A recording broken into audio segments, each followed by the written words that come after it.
We're going to keep a tally throughout all of the speakers, and you'll get, I don't know, a big plushie or something.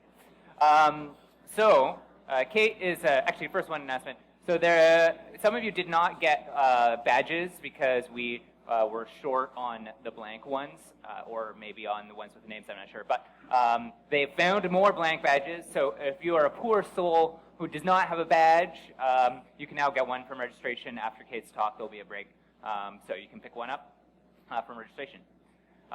So Kate's an applications engineer at the Mozilla Foundation. She works on the WebMaker team, but her talk today is, again, the second so far in our theme of actually making the world a better place using technology. So everybody give a hand to Kate.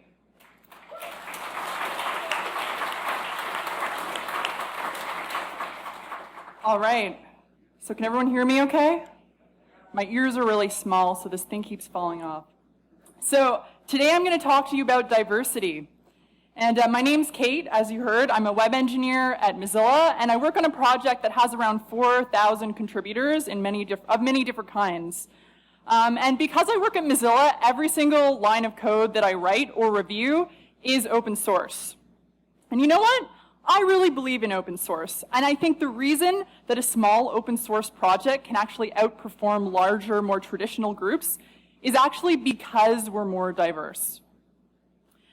But if we really want to continue to be a changing force in the world, we have to do better. We have a lot of work to do in our communities. And most of you know that, and that's why you're listening to this talk. So when it comes to finding solutions and practically implementing them, which is what I'd like to address by the end of my talk, I think it's worth clarifying what we actually mean by diversity. So what is diversity, and what makes it the secret sauce in open source? So typically when we're discussing diversity, we're talking about how we identify ourselves and how others identify us. So that's identity diversity. And those can be qualifiers like gender or ethnicity or belief systems. And most of the discussion around that kind of diversity is usually centered around power structures and political systems, around communication and equity.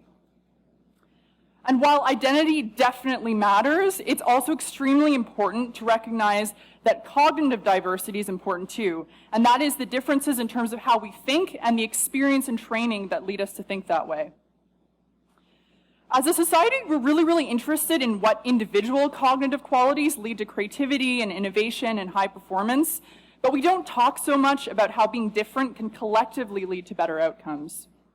So I want to share some research that I read about by Scott Page, and one of the books that I read was The Difference by Scott Page. And the central premise of his research is that diversity trumps ability.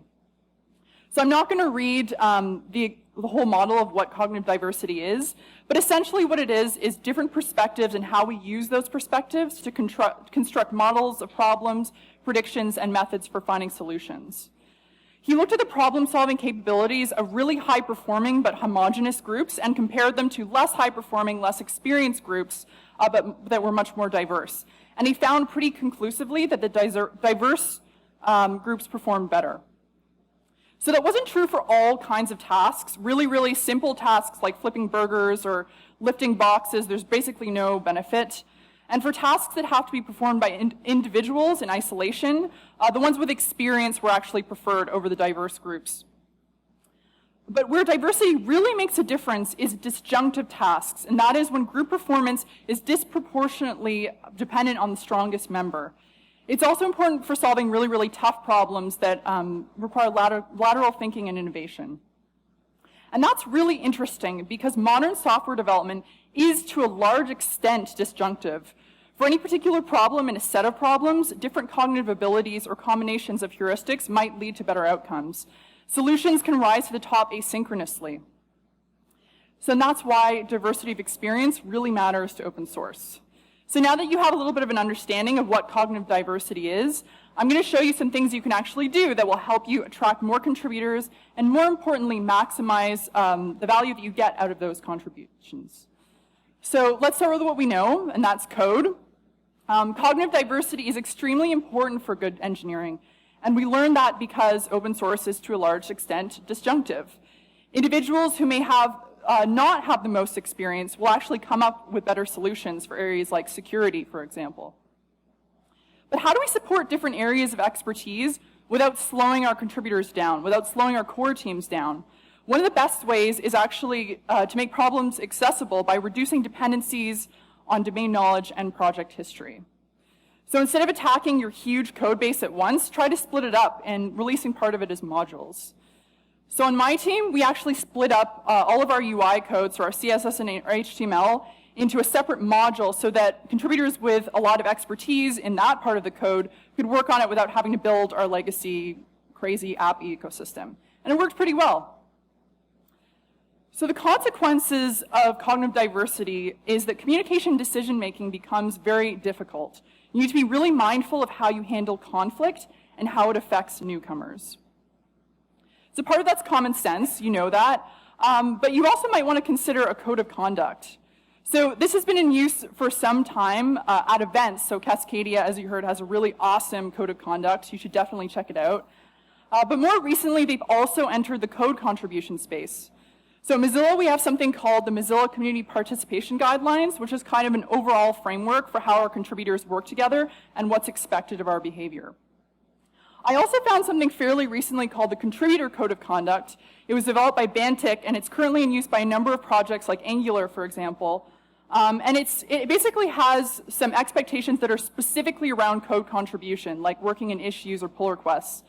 I think it's really helpful that it's also really close to the code itself in GitHub.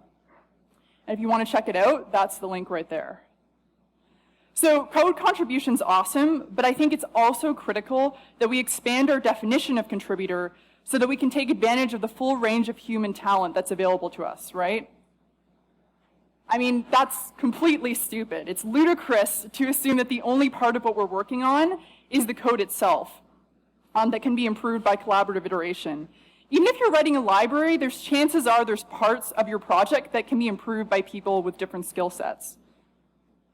So one area of expertise I really want to talk about that's relevant to us is user research. And the thing with user research is that pretty much everyone wants to do it, and very few people have time. It also really, really benefits from cognitive diversity.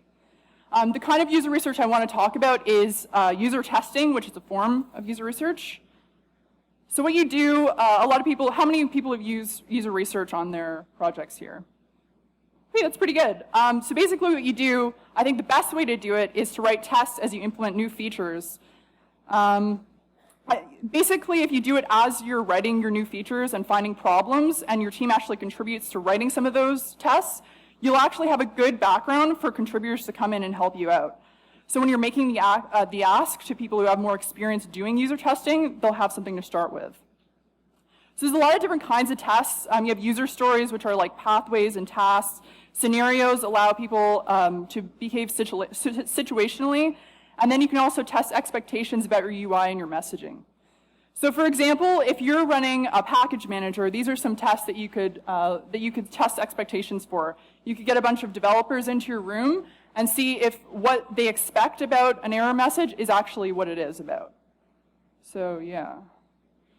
Be clear about what you're looking for, though. It's really important to guide your contributors to find people who are relevant to your project. Again, if you're testing developers, you want developers doing your testing. If you're writing a library, you definitely want developers.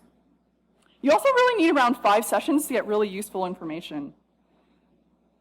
So we found that user testing done by community actually produced different interpretations and different focus areas despite asking the same questions. And that's really the spirit of taking advantage of cognitive diversity, finding out what people really care about. So to demonstrate another kind of contribution, I really want to talk about localization. And this is something where my team has really found a lot of contributors. How many people know what localization is? Yes, and how many of you are doing it in your projects currently? And how many people think they're doing it really well? Yeah, we felt sort of the same way. So localization is the process of making your software available in different languages or locales. And then it also means going deeper and changing the content or the UI to be more familiar to different cultures. So there's a lot of different interpretations of how to integrate localization in your project, but honestly, it's not that hard. And I'll briefly describe what we did on my project. So the first thing you can do is look at the accept language header in your browser. It's a browser that it's something that browser sends with every request. It's not perfect, but it's a good start. And then for client-side only apps, there are varying implementations of navigator.language, but not all browsers support it. The next thing you want to do is have some kind of routing to support your locale. So we have part of the URL has the locale in it. And then you just want to implement some kind of function that switches key names into the strings for whatever language that's currently selected and have some UI to switch that language. So that's an example of all the key names and then the actual strings in French. So on my project, we use Transifex, which is a community localization platform. And the interesting thing here is that we actually didn't have to invent a contributor pathway. We went to where contributors were and then learned from them. So localization can apply to libraries too. If you have any kind of strings in your library, you can actually have them translated. At the very least, you could localize your docs.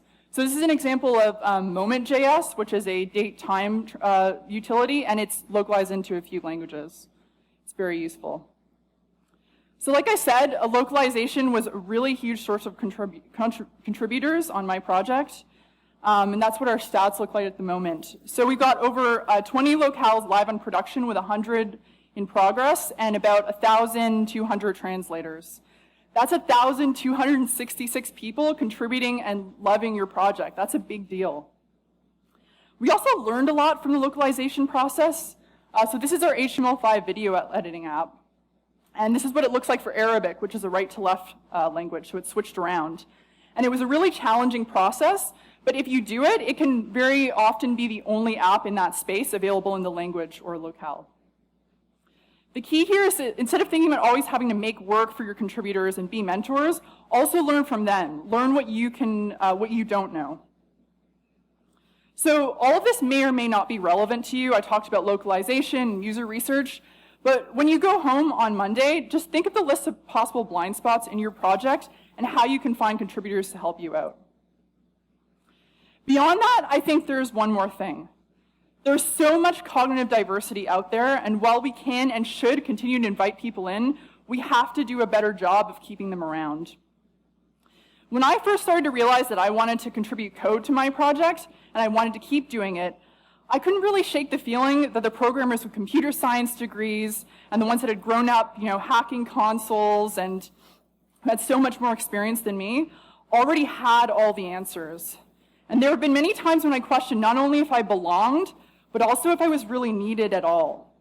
And a lot of the reason I kept going was because people told me I was valuable and that I did have a place in making better software, that my opinion was valued even in areas that I wasn't considered an expert in.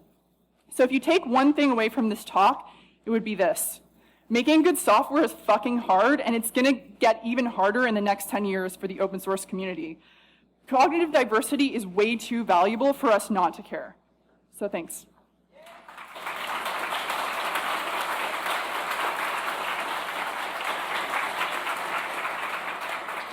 Awesome.